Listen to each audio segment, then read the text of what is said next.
ऐ खुदावंद हमको नहीं बल्कि तू अपने ही नाम को अपनी शफकत और सच्चाई की खातिर जलाल बख्श। कौमें क्यों कहें अब उनका खुदा कहाँ है। हमारा खुदा तो आसमान पर है, उसने जो कुछ चाहा वही किया। उनके बुत चांदी और सोना है, यानी आदमी की दस्तकारी।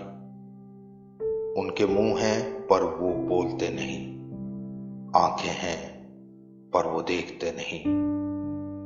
उनके कान हैं पर वो सुनते नहीं, नाक है पर वो सूंघते नहीं।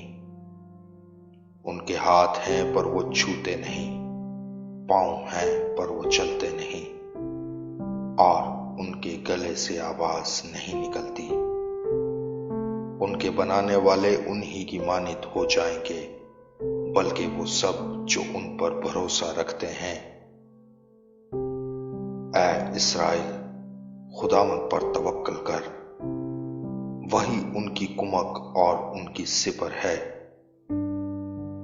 ऐ हारून के घराने, खुदावंद पर तवक्कल करो, वही उनकी कुमक और उनकी सिपर है। ऐ खुदावंद से डरने वालों, खुदावंद पर तवक्कल करो, वही उनकी कुमक और उनकी सिपर है। खुदावंद ने हमको याद रखा, वो बरकत देगा।